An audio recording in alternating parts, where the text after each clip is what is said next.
Hello dear aspirants, welcome back to another session. आज हम आपके लिए करंट अफेयर्स का एक बहुत इंपॉर्टेंट टॉपिक लेके आए हैं जिसका नाम है रिफॉर्म्स इन जीएसटी। जैसे हम सबको पता है कि हमारे प्राइम मिनिस्टर नरेंद्र मोदी साहब ने 15 अगस्त रेड फोर्ट से ये ऐलान किया था कि वी विल रिफॉर्म जीएसटी। पहले वाले को अगर हम कहेंगे कि जीएसटी 1, सो दीज रिफॉर्म्स, इनको हम कहते हैं GST 2.0, that means reformed GST. और ये रिफॉर्म्ड जीएसटी क्या है वो आज हम समझने की कोशिश करेंगे। पहली बात तो प्राइम मिनिस्टर ने जीएसटी को रिफॉर्म करने का ऐलान किया था, कहाँ से? रेड फोर्ट से, ऑन इंडिपेंडेंस डे। ठीक, और ये जीएसटी 2.0 ये इम्प्लीमेंट हुआ 22 सितंबर 2015 से 2025 से, इस डेट से ये रिफॉर्म इम्प्लीमेंट होता है। और रिफॉर्म क्या है वो आज हम समझने की कोशिश करेंगे। जैसा कि हमें पता है कि जो जीएसटी का किस कमेटी ने इस जीएसटी को लागू करने के लिए हमारे को रिकमेंडेशंस दी थी, that was Vijay Kelkar committee. ठीक है, तो GST was a step towards one nation one tax. It was a step towards one nation one tax. इस चीज को रियलाइज करने के लिए हमने जीएसटी लाया था, और जीएसटी इंप्लीमेंट होता था हुआ है 1 जुलाई 2017 को हमने जीएसटी को इंप्लीमेंट किया। GST it basically was introduced to remove the cascading effect of the taxes. जो बहुत सारे टैक्सेस पहले हमें लगते थे, एक टैक्स के ऊपर दूसरा टैक्स, तो all those taxes they were subsumed into one taxation system, that was GST. First thing, and second important thing is that GST is an indirect tax. It's not a form of direct tax but indirect tax है, जो किस पे लगता है? Every good and services which are being produced in the economy, उन पे हम tax लगाएंगे जीएसटी। और इसने बहुत सारे टैक्सेस को रिप्लेस किया था, जैसे एक्साइज ड्यूटी है, वैट है, सर्विस टैक्स है। And it was introduced by 101th amendment of our constitution. अब जीएसटी जो पहले था उसमें बेसिकली अगर हम मेन देखेंगे तो 4 स्लैब्स थी। 4 slabs were there, and slabs were 5%, 12%, 18% and 28%। ठीक, 4 slabs थी पहले। उसके बाद अगर हम देखेंगे जो 18% वाला स्लैब था, इससे हमें 65% ऑफ द रेवेन्यू हासिल होता था, और जो 12% वाला स्लैब था इससे हमें 5% ऑफ द रेवेन्यू हासिल होता था। ठीक, और दूसरी चीज, apart from these 4 slabs there were 2 special slabs also. Those 2 special slabs were 0.25% and 3%. 0.25% were for diamonds and precious stones, and 3% slab was for jewelry. यहाँ पे अगर हम देखेंगे जीएसटी इससे पहले ये एक टैक्स नहीं था, इसमें स्लैब्स थे 4 ये और 2 स्पेशल स्लैब्स। तो इन्हीं स्लैब्स को हमने अब रिड्यूस किया है। जो जीएसटी 2.0 है इसमें सिर्फ अब मेनली 2 स्लैब्स रहेंगी। ठीक है, वो हम आगे देखेंगे। यहाँ पे अगर आप देखोगे timeline, GST was introduced in 2017, और 2018 में हमने ई-वे बिल्स को इंट्रोड्यूस किया। 2019 में हमने जीएसटी के साथ आधार को लिंक किया। 2020 में हमने ई इनवॉइसिंग, दैट मीन्स जीएसटी पूरा इलेक्ट्रॉनिकली इनवॉइस जनरेट होता था। फिर हमने इसमें जो रिफंड था 2021 एंड 22 को, जो रिफंड था वो भी हम जो है ऑनलाइन आने लगा, और उसके लिए हमने एक पोर्टल बनाया था, ICEGATE portal. Through this portal GST returns were being given to businessman. उसके बाद 2023 में जो इसके कंप्लाइंस है वो एमएसएमई और एमएसएमई के लिए रिफॉर्म्स हुए हैं। और 2025 में क्या हुआ, जो आज हमारा टॉपिक है जीएसटी 2.0 इंप्लीमेंट होता है। ठीक, so let's move forward now. What changes has been introduced in our GST system? पहली बात तो अब सिर्फ 2 slabs होंगी। Instead of being 4 slabs, there will be only 2 slabs. That means 5% slab and 12% slab. Okay, first thing. Second, there will be one special slab. That means 40% slabs किसके लिए होगा? Luxury and sin goods के लिए. That means demerit goods के लिए. Demerit goods के लिए। अब अगर आप यहां पे देखोगे तो हमने जो जीएसटी है उसको सिंप्लीफाई किया, उसको रैशनलाइज किया। 4 स्लैब्स की जगह हमने अब सिर्फ 2 स्लैब्स रखी है। तो इससे क्या होगा, हमारी इकोनॉमी पे क्या इफेक्ट पड़ेगा और हमारे कंज्यूमर्स पे क्या इफेक्ट पड़ेगा इन 2 स्लैब से। पहला, क्लासिफिकेशन डिस्प्यूट जो है वो रिड्यूस होगा। क्लासिफिकेशन डिस्प्यूट को हम ऐसे समझ सकते हैं, जैसे एक कंट्रोवर्सी हुई थी कि जो फॉर एग्जांपल किटकैट है, इज़ इट ए बिस्किट और इज़ इट ए चॉकलेट, ये कंट्रोवर्सी थी। तो अगर हम देखें इसको एज ए बिस्किट कंसिडर करेंगे तो इस पर सिर्फ 5% टैक्स लगेगा, अगर इसको एज ए चॉकलेट कंसिडर करेंगे तो इस पर 18% जीएसटी लगेगा। तो there was dispute on the classification of the products, तो वो क्या होगा, वो अब रिड्यूस होगा। दूसरी चीज़, जो लिटिगेशन है, इन डिस्प्यूट्स पे जो लिटिगेशंस होते थे कोर्ट वगैरह में, वो भी कम हो जाएगा। और इवेजन ऑफ टैक्स जो है वो भी कम होगा, क्योंकि रैशनलाइज हुआ है। जो हमारे कंज्यूमर्स है, हमारी इकोनॉमी में जो कंज्यूमर्स है, उनके लिए एक सिंप्लीफाइड सिस्टम हमने सामने रखा है उनके लिए। तो जब सिंप्लीफाइड सिस्टम होकर उनके सामने आ गया तो टैक्स इवेजन कम होगा, वो टैक्स को इवेट नहीं करेंगे। और जैसे आपको पता भी है कि tax evasion is possible only in case of indirect tax, और GST is an indirect tax, तो इसमें टैक्स इवेजन भी हो सकता है। तो टैक्स इवेजन इससे क्या होगा, रिड्यूस होगा। और दूसरी चीज, reverse it will remove duty inversion. Duty inversion इससे क्या होगा, रिमूव होगा। अब ड्यूटी इन्वर्जन क्या होता है, जैसे फॉर एग्जांपल अगर हम एग्जांपल लेंगे टेक्सटाइल्स का, हम एग्जांपल ले लेते हैं। अगर इसके इनपुट पे जो टैक्स है, if this tax is greater than on the output, तो इस चीज को कहते हैं tax inverted duty inversion. Duty inversion कहते हैं if the tax on inputs is greater than the tax on the output. ठीक है, किसी भी टेक्सटाइल को बनाने के लिए फॉर एग्जांपल अगर हमारे पास कॉटन है, कॉटन चाहिए, सिल्क चाहिए, रॉ मटेरियल चाहिए, रॉ मटेरियल पे अगर ज़्यादा टैक्स लग रहा है इंस्टेड ऑफ ऑन आउटपुट, जैसे शर्ट है या कोई और गारमेंट है, उस पर अगर कम टैक्स लग रहा है, तो हम यहाँ पे कहेंगे कि यहाँ पे क्या हो रहा है, ड्यूटी इन्वर्जन। फॉर एग्जांपल आप मान लो इनपुट टैक्स पे इनपुट पे 5% टैक्स लग रहा है और आउटपुट पे 12% टैक्स लग रहा है, तो हम यहाँ पे कहेंगे कि यहाँ पे क्या हो रहा है, ड्यूटी इन्वर्जन। तो यहाँ पे क्या होगा, यहाँ पे गवर्नमेंट को जो है टैक्स क्या करना पड़ेगा, वापस करना पड़ेगा। ठीक, सॉरी, यहाँ पे इनपुट पे ज़्यादा टैक्स लग रहा है, दैट मीन्स इनपुट पे फॉर एग्जांपल 12% टैक्स लगेगा और आउटपुट पे कम टैक्स लग रहा है, फॉर एग्जांपल 5% टैक्स लग रहा है।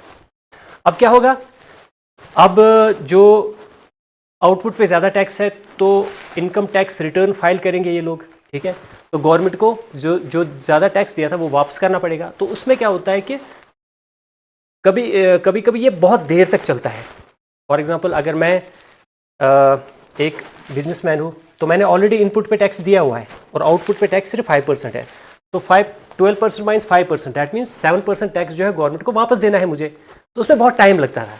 ठीक है, तो ये भी अब रिमूव होगा, किससे, जब हमारा जीएसटी रिफॉर्म हुआ है, 2 ही स्लैब है, 5 and 12%, तो दिस विल बी रिमूव्ड। और तीसरा हमारा क्या होगा, weighted average of GST will reduce from 14.4% to 11%। अब लोगों को कम जीएसटी देना पड़ेगा। ठीक है, पहले जो जीएसटी हम देते थे एवरेज वो था 14%, अब जो हम जीएसटी टैक्स देंगे वो एवरेज कितना होगा, 11%। इसको थोड़ा सा हम समझते हैं। जैसे फॉर एग्जांपल इससे पहले हमारे पास 5%, 12%, 18% एंड 28% 4 स्लैब्स थे। अभी हमारे पास सिर्फ 5% और 12% है। ठीक है, सो दैट मीन्स जो ये 18% वाला था, इसके गुड्स हमने कहाँ पे ट्रांसफ़र किए, 12% वाले, और 28 वाले भी कुछ गुड्स हमने 12% में और कुछ 5% में ट्रांसफ़र किए। तो अभी जितने भी ये सारे गुड्स हैं ये सिर्फ अब 2 स्लैब्स में आएंगे, 5% और 12%। तो अब आपको इतना टैक्स नहीं देना है, 18%, 28 वाला परसेंट टैक्स भी नहीं देना है, तो आपका जो अब टैक्स है वो कम होगा, आपको कम टैक्स देना पड़ेगा। तो एवरेज अगर हम इसका निकालेंगे तो पहले आप ज़्यादा टैक्स देते थे 14.4%, अभी आप कम देंगे 11.6%। और तीसरा इसका फ़ायदा क्या है, base broadening and distortion removal will take place. Base broadening means कि अब ज़्यादा से ज़्यादा गुड्स जो है वो टैक्स के दायरे में आ जाएंगे, हमारा बेस जो है वो ब्रॉड होगा। ठीक, और दूसरा डिस्टॉर्शन रिमूवल, जैसे मैंने पहले भी कहा था कि डिस्टॉर्शन होता था, किस चीज़ क्लासिफिकेशन डिस्टॉर्शन था, तो वो भी अब क्या होगा, रिमूव होगा। तो यहाँ पे अगर आप इस डायग्राम के थ्रू समझना चाहते हैं तो 2020-2021 में जो हमारा जीएसटी कलेक्शन था दैट वाज 11.37%, 11.37 लाख करोड़, और 24-25 में हमने 22.08 करोड़ लाख करोड़ जीएसटी कलेक्शन किया। This is revenue collection of GST. और अगर हम इसको देखेंगे, हम मंथली जो है, मंथली हमारा जीएसटी जो हम कलेक्ट करते थे revenue that was greater than 2 lakh crore. कहा जाता है कि अगर जो ये जीएसटी रिफॉर्म हुआ है, इससे सरकार को पहले पहले जो है थोड़ा सा नुकसान होगा, क्योंकि सरकार को कम टैक्स मिलेगा, ठीक। बट इन लॉन्ग रन, क्योंकि बेस जो है ब्रॉड होगी, बहुत सारे चीज़ें अब टैक्स के अंदर आएंगी और लोग जो है उसको इवेड नहीं करेंगे। इसको जीएसटी जो सिंप्लीफाई हुआ है, तो ज़्यादा से ज़्यादा लोग अब टैक्स देंगे, तो लॉन्ग टर्म में it will be benefited, people will be benefited. और दूसरी चीज़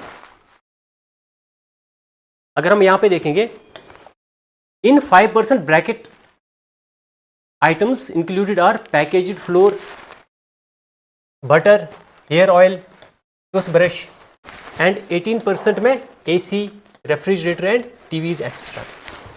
तो 5 वाले ब्रैकेट में ये ऐसी सारी चीज़ें होंगी, ठीक है।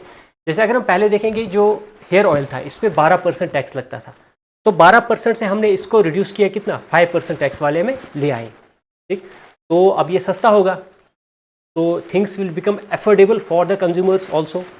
दूसरी चीज़, ACs, refrigerators, TVs extra, they will come, these products will come under 18% tax bracket, ठीक। और इसमें एक और चीज़ है, अगर हम टेक्सटाइल की बात करेंगे, टेक्सटाइल की, अगर कोई भी गारमेंट आप खरीद रहे हो, उसकी अगर कॉस्ट 2500 रुपीज़ से कम है, तो उस पर 5% जीएसटी लगेगा। If it is less than 2500, if it is greater than 2500, तो उस पर 12% टैक्स लगेगा, ठीक। सो अब अप्रूवल ऑफ जीएसटी काउंसिल, जो ये रैशनलाइजेशन ऑफ द स्लैब्स हुआ है, इसको अप्रूव कौन देता है, इसको अप्रूव देता है जीएसटी काउंसिल। और जो जीएसटी काउंसिल है, उसका आप यहाँ पे कॉन्स्टिट्यूशन देख सकते हो। वोटिंग स्ट्रेंथ 1/3 वोटिंग स्ट्रेंथ किसके पास है, सेंटर के पास। 2/3 वोटिंग स्ट्रेंथ किसके पास है, स्टेट्स के पास, ठीक।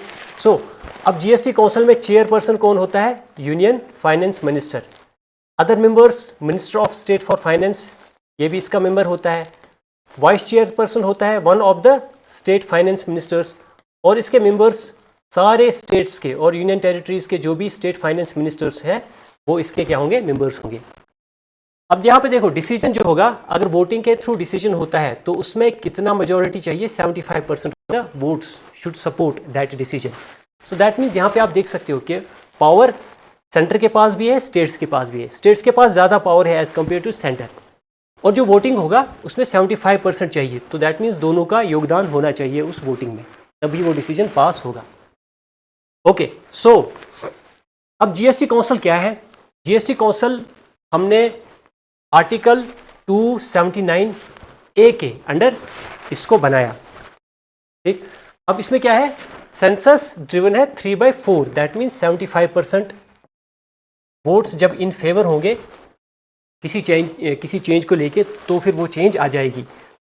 दूसरी चीज़, जो जीएसटी काउंसिल है, it is decision are mainly based on consensus. वहाँ पे कंसेंसस होता है, उस पर इसके जो डिसीजंस लिए जाते हैं। बट अगर कंसेंसस नहीं बन रहा है, तो फिर उसके बाद वोटिंग होगी, और वोटिंग में 75% शुड वोट इन फेवर, तभी वो चेंज पास होगी।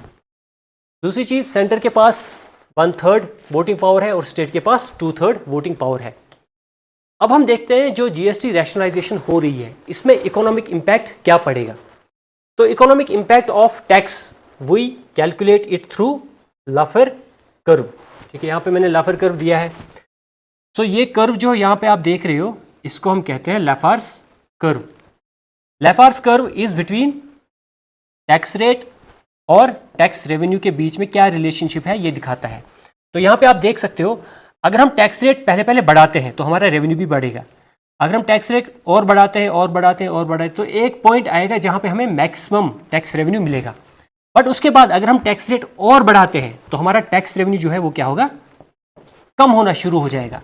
तो इस पॉइंट पे हमें, अगर ये वाला टैक्स रेट मान लो 30% टैक्स है, अगर हम 30% टैक्स लगाएंगे सारे प्रोडक्ट्स पे तो हमारा मैक्सिमम रेवेन्यू होगा। अगर 30% से ज़्यादा टैक्स लगाएंगे, 40% लगाएंगे, तो हमारा जो टैक्स रेवेन्यू है वो क्या होगा, वो कम हो जाएगा। तो this is called Laffer curve, it gives a relationship between tax rate and tax revenue. So this is maximum revenue. और अगर हमें अपनी ग्रोथ को मैक्सिमाइज करना है तो हमारा टैक्स जो है इन बिटवीन होना चाहिए, ठीक है। दैट मीन्स हमने अपने जीएसटी को रैशनलाइज किया, तो इससे हो सकता है कि लॉन्ग टर्म में हमारा जो टैक्स रेवेन्यू है वो बढ़ेगा। और अगर हम ग्लोबली देखेंगे, अभी भी हमारे पास 2 स्लैब्स है, ठीक है। तो ग्लोबली कुछ कुछ कंट्रीज ऐसी है जिनके पास एक ही स्लैब है, ठीक है। जैसे ऑस्ट्रेलिया में देखोगे तो सिर्फ 10% टैक्स लगता है, इनडायरेक्ट टैक्स लगता है सारे गुड्स एंड सर्विसेज पे। और दूसरा न्यूजीलैंड पे 15% टैक्स लगता है सारे गुड्स एंड सर्विसेज पे। सो दैट मीन्स कि अभी हमने ये ड्रीम रियलाइज नहीं किया है वन नेशन वन टैक्स का, because there are still 2 slabs. और एक और स्लैब है सिन गुड्स या डिमेरिट गुड्स या लग्जरी गुड्स के लिए 40% का, ठीक। सो अब एग्जेम्पशन मिला है किसको, individual life and health insurance को। इस पे कोई भी जीएसटी अब नहीं लगेगा, 0% GST will be levied on individual life insurance और हेल्थ इंश्योरेंस पे। Let's move forward. अब हम कुछ फैक्ट्स पे बात करते हैं। जैसे ये आप जो देख रहे हो, these were the tax slabs before this GST reform was introduced. तो फिस्कल डेफिसिट जो हमारा है, इस पे क्या असर होगा इस जीएसटी का। अगर हमारे जीएसटी से ज़्यादा रेवेन्यू जनरेट हो रहा है तो मतलब फिस्कल डेफिसिट कम होगा। आप लोगों को पता है फिस्कल डेफिसिट क्या होता है। Fiscal deficit is the difference between कि रेवेन्यू कितना आ रहा है गवर्नमेंट के पास और उसके पास एक्सपेंडिचर कितना हो रहा है, ठीक है। सो अब कहा जाता है कि इस रैशनलाइजेशन से जो गवर्नमेंट को है वो लॉस होगा रेवेन्यूज़ में। जब रेवेन्यूज़ में लॉस होता है तो गवर्नमेंट की इनकम कम होती है, तो फिस्कल डेफिसिट बढ़ सकता है, कुछ सालों तक बढ़ेगा और फिर लॉन्ग टर्म में फिर ये कम हो जाएगा। अब जो S&P है, स्टैंडर्ड एंड पुअर, इसका अनुमान है कि 2025-2026 जो फाइनेंशियल ईयर है इसमें हमारा जो फिस्कल डेफिसिट है वो कितना रहेगा, 7.3%। और 2029-30 तक ये कम हो जाएगा कितना, 6.6%। सो मतलब जीएसटी के रिफॉर्म से पहले हमारा फिस्कल डेफिसिट बढ़ेगा और लॉन्ग टर्म पे फिर कम हो जाएगा। अब डेब्ट टू जीडीपी रेशियो हमारा 24-25 में कितना रहेगा, 83% रहेगा। और 28-29 में कितना ये कम हो जाएगा, 78% तक कम हो जाएगा। सेंटर का टारगेट है, जो हमारा डेब्ट टू जीडीपी रेशियो का टारगेट है, ये चाह रही है कि हम 49% से 51% तक इसको कम करें। किस साल तक, 31 तक, ठीक। सो दूसरी चीज जो S&P है, standard and poor. Standard and poor क्या है, ये एक रेटिंग एजेंसी है। ये कंट्री के इकोनॉमीज को रेट करती है on the basis of their economic variables. अब इससे पहले जो हमारी इकोनॉमी थी, इंडियन इकोनॉमी थी, उसकी रेटिंग थी BBB-, और ये इम्प्रूव हुई है according to S&P। It has been improve from BBB- to BBB, ठीक। सो हमारी रेटिंग्स इकोनॉमी की इम्प्रूव क्यों हुई है, उसके रीजंस क्या है। पहला रीजन है strong and resilient economic expansion. जो हमारे फंडामेंटल्स है इकोनॉमी के, दैट आर स्ट्रॉन्ग, ठीक। और हमारी जो इकोनॉमी है that is resilient to external changes. अगर कहीं पे कोई किसी कंट्री में कोई चीज़ होती है तो उसका इफेक्ट हम पे कम से कम पड़ेगा, क्योंकि हमारी जो इकोनॉमी है that is basically driven by the domestic demand, ठीक है। अगर आप जीडीपी को भी देखोगे, जीडीपी बराबर होता है consumption plus government consumption, private consumption plus government consumption plus investment plus export minus imports. So जो ये प्राइवेट कंजप्शन है, हाउस होल्ड कंजप्शन है, it accounts to 60% of our expenditure. जो लोग प्राइवेट लोग जो खर्च करते हैं प्राइवेट एक्सपेंस दिस इज 60%। तो अब जब ये कंजम्पशन बढ़ेगा क्योंकि चीज़ें सस्ती हो जाएंगी, जीडीपी से हमारा जो नेट टैक्स है जीडीपी रिफॉर्म से वो कम हो जाएगा। जब कम हो जाएगा तो लोग ज़्यादा से ज़्यादा चीज़ें खरीदेंगे, ज़्यादा से ज़्यादा चीज़ें खरीदेंगे तो डिमांड भी बढ़ेगी, डिमांड बढ़ेगी तो एम्प्लॉयमेंट भी बढ़ेगी, उससे एम्प्लॉयमेंट बढ़ेगी तो और हमारी इकॉनमी क्या होगी, स्ट्रॉन्ग हो जाएगी। सो अब हमारी इकॉनमी इससे स्ट्रॉन्ग हो जाएगी, ठीक है, जीडीपी रिफॉर्म से। तो मैं ये कह रहा था कि बीबीबी से हमने जो स्टैंडर्ड पुअर ने उसने हमारी रेटिंग इंक्रीज की है बीबीबी तक, ठीक है, यहाँ पे माइनस हट गया। क्यों? पहला था स्ट्रॉन्ग एंड रेजिलिएंट एक्सपेंशन, दूसरा है political commitment and fiscal discipline. हमारी जो पॉलिसीज़ है वो स्ट्रॉन्ग है और फिस्कल डिसिप्लिन, और हम कॉन्स्टेंटली ये चाह रहे हैं कि हमारा फिस्कल डेफिसिट वो कम से कम हो। और तीसरा improved quality of government spending through higher capital expenditure, ठीक। सो हमने अपना जो कैपिटल एक्सपेंडिचर है उसको क्या किया है, ज़्यादा से ज़्यादा किया है। Capital expenditure means we are expending more, हम ज़्यादा खर्चा कर रहे हैं किन चीज़ों पे, जिनसे हमारी इकोनॉमी ग्रो हो, इंस्टेड ऑन कंजम्पशन एक्सपेंडिचर। और फोर्थ थिंग इज दैट हमारी जो मॉनेटरी पॉलिसी है that is very much credible and that is very much strong, ठीक है। जैसा कि अगर आप देखोगे हमारा इन्फ्लेशन अभी बहुत कम है, सीपीआई हो या WPI, that is under the bracket of 2 ± inflation bracket is 4 ± 2, that means 2% to 6%। तो इसी के अंडर हमारी इन्फ्लेशन भी अभी है, तो दैट मीन्स जो हमारी मॉनेटरी पॉलिसी है that is also very strong. तो this is also another reason कि स्टैंडर्ड एंड पुअर ने हमारी जो रेटिंग्स है वो बढ़ाई क्यों है, ठीक।